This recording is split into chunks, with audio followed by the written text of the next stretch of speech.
అన్న మీరు మమ్మల్ని అందరినీ తినమంటారు కదా, మీరు ఎందుకు తింటలేరు? మేము కూడా తింటాం మేడం అప్పుడప్పుడు. అప్పుడప్పుడు తింటున్నావు, డైలీ చిన్న పిల్లలు పెద్దోళ్ళు తింటున్నారు, దానివల్ల మళ్ళీ ఎందుకట్లా గాబర్ అవుతారు? అందరికి నమస్తే, వెల్కమ్ టు ఆర్ తెలుగు.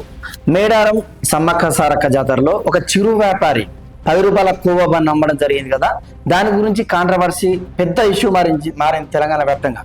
అయితే ఏం జరిగిందనే దాని గురించి మనం క్లియర్గా మాట్లాడుకుందాం.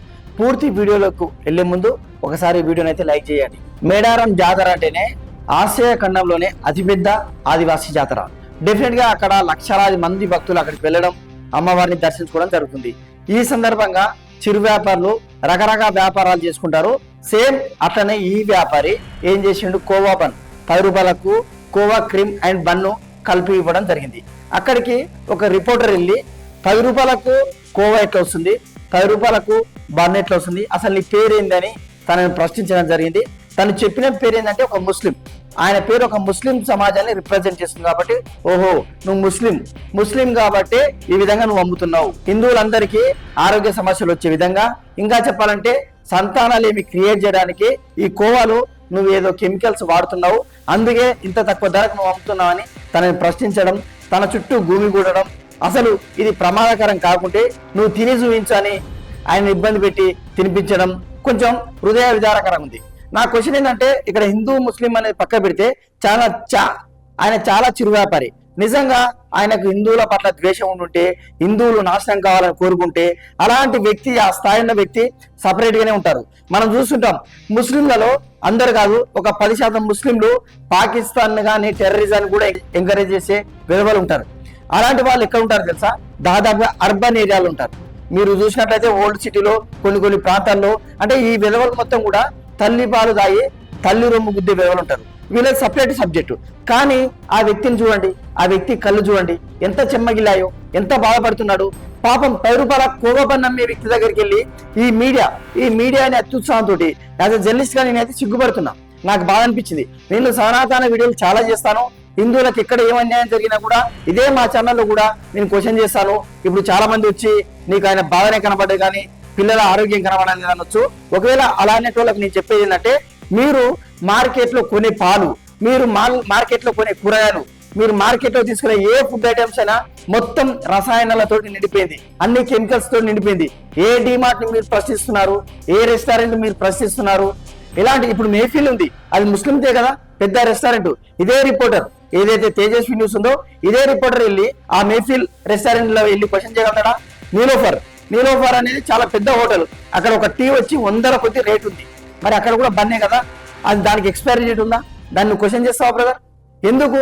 మన దగ్గర మీడియా ఉంది, మన దగ్గర మైక్ ఉంది కదా అని ఆ చిన్న చిరు వ్యాపారులు తనకు చెమటలు వచ్చుకుంటా, తన చెట్టు చూసుకున్న ఆయన పేరికం ఇట్లా మనకు క్లియర్ గా కనబడుతుంది. అలాంటి వ్యక్తి దగ్గరికి వెళ్ళి అందులో ముస్లిం అని తెలిసినాక నువ్వు విజృంభించే విధానం ఏదైతే ఉందో ఇది మత కల్లోలు క్రియేట్ చేసేటట్టుంది. అంటే మత ఘర్షణలు ఏదో ప్రేరేపించినట్టు. హిందువులారా మీకు సిగ్గుందా, ఎందుకు ఇట్లా చేస్తున్నారు అంటే వీళ్ళు ముస్లిం ఏమైనా కూడా కొంటారా తింటారా అని హిందువులను రెచ్చగొడుతున్నాం మాట్లాడుతున్నాం. యాజ్ ఏ హిందూ జర్నలిస్ట్ గా నేనేం చెప్తున్నా అంటే, పాపం ఆ చిరు వ్యాపారిని కాదు, చాలా మంది నువ్వు ఒక్కసారి రోడ్ మీదకి వెళ్ళు, లేకుంటే షాపులకి వెళ్ళు, ఎంతమంది దగ్గర మ్యానుఫ్యాక్చరింగ్ డేట్ ఉంటుంది, వాళ్ళు అమ్మే ఐటమ్స్ పైన ఎంతమంది దగ్గర ఎక్స్పైరీ డేట్ ఉంది. వీళ్ళందరినీ క్వశ్చన్ చేయవా? పెద్ద రెస్టారెంట్లను క్వశ్చన్ చేయవా? బిర్యానీ సెంటర్లను క్వశ్చన్ చేయవా? టిఫిన్ సెంటర్లను క్వశ్చన్ చేయవా? వైన్స్లను క్వశ్చన్ చేయవా?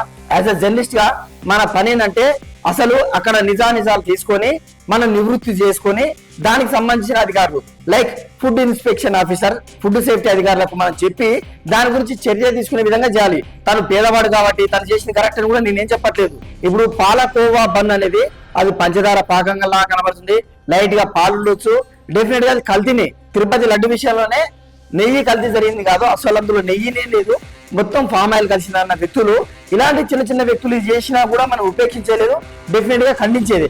దానికి సపరేట్ మార్గం ఉంటుంది కదా, నువ్వు పోలీసులను ఆశ్రయించాలి, లేకుంటే ఆ ఫుడ్ ఇన్స్పెక్షన్ ఆఫీసర్స్కి వెళ్ళి కంప్లైంట్ ఇవ్వాలి. అంటే నువ్వే పోలీసు, నువ్వే చట్టం. దీనివల్ల ఏమైతుందంటే నాలాంటి జర్నలిస్టులు కూడా రేపు మైక్ తీసుకొని మార్కెట్లోకి వెళ్ళాలంటే భయం అవుతుంది. అరే జర్నలిస్టా, వీడు పోలీసా, వీడు లాయరా, ప్రతి పని వీడియో చేసుకుంటున్నా ఒక యూట్యూబ్ గుట్టం పట్టుకొని వచ్చని మార్కెట్ లో ప్రజలు మనల్ని చాలా వింతగా చూసే ప్రయత్నం చేస్తున్నారు బ్రదర్. మన ప్రభావం ఏదైతే ఉందో, ఎవరైతే పేదలను కొట్టి ఈరోజు కుంభస్థలాన్ని కొట్టే స్థాయిలో ఉన్నారో అలాంటి ధనవంతులు ఎవరైతే స్కీములు చేసి సంపాదించుకొని పేద ప్రజలు కుల మతం లేకుండా మోసం చేస్తున్నారో ఆ విధానాన్ని మనం ప్రశ్నించాలి, పెద్దల్ని ప్రశ్నించాలి. కానీ రెక్కాడితే కానీ దొక్కాడని అలాంటి చిరు వ్యాపారాన్ని ప్రశ్నించడం డెఫినెట్ గా ఇదైతే తప్పే. కొంతమంది హిందువులకు సపోర్ట్ చేసే జర్నలిజం పేరుతో ఉండే యూట్యూబర్స్ వచ్చి మీకు ఆ బ్యాక్గ్రౌండ్ మ్యూజిక్ వేసుకునే వరకు మీకు బాగా అనిపిస్తుందా?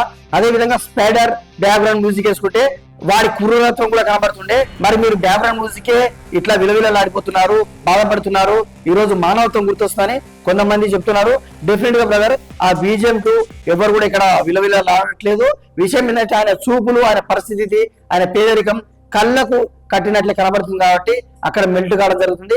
అదే విధంగా కొంతమంది వేరే జర్నలిస్టులు ఉంటారు. ఇప్పుడు నేను చెప్పింది హిందూ సపోర్టెడ్ జర్నలిస్టులు ఉంటారు కదా, కొంతమంది గొర్రె జర్నలిస్టులు ఉంటారు. ఈ గొర్రె జర్నలిస్టుల బాధ అంటే ఇప్పుడు వాళ్ళకి దొరికిందే సందన్నట్టు మానవత్వం పేరు మీద ఆ ముస్లిం వ్యక్తికి ఆయనకేదో వీళ్ళు హెల్ప్ చేసినట్టు, ఆయనకేదో ఉద్ధరించినట్టు వీళ్ళ బాధ ఏంటంటే ఆ చిరు వ్యాపారి ముస్లిం వ్యక్తి ఎవరైతే ఉన్నారో ఆయన మీద ప్రేమ కాదు, అక్కడ క్వశ్చన్ చేస్తున్న వ్యక్తి హిందూ కాబట్టి ఆయన మీద కోపం. డెఫినెట్ గా మీ వీడియోని కూడా పెద్దగా ఎవరు యాక్సెప్ట్ చేయరు.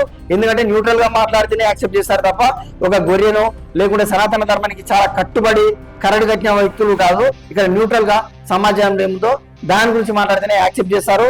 ఎవరైతే ఆ జర్నలిస్ట్ ఉన్నాడో హిందూ స్టాండ్ తీసుకున్నాడని క్లియర్ గా అర్థమవుతుంది. ఓకే బ్రదర్, యాజ్ హిందూగా నేను అడుగుతున్నా, 10 నిమిషాల టైం ఇస్తే హిందువులందరినీ ఖతం చేస్తానా ఓవైసీ బ్రదర్ దగ్గర ఐ మీన్ ఓల్డ్ సిటీకి వెళ్ళి మైక్ వాడి దగ్గర పెట్టగలుగుతావా? నీకు అంత దమ్ముందా?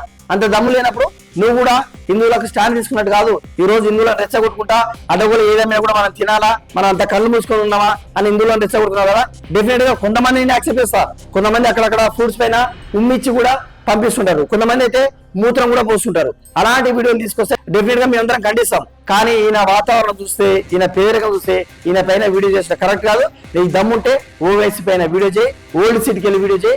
డెఫినెట్ గా అప్పుడు నువ్వు సనాతనకు స్టాండ్ తీసుకున్నావు, నువ్వు గొప్ప మొగోడు అని నేను కూడా ఒప్పుకుంటా. సో 2 తెలుగు రాష్ట్రాల్లో ఈ కోవా బన్ ఇష్యూ గురించి, ఆయన గురించి వీడియో బాగా వైరల్ అవుతుంది. దీని గురించి మీరేమనుకుంటారో కామెంట్ చేయండి.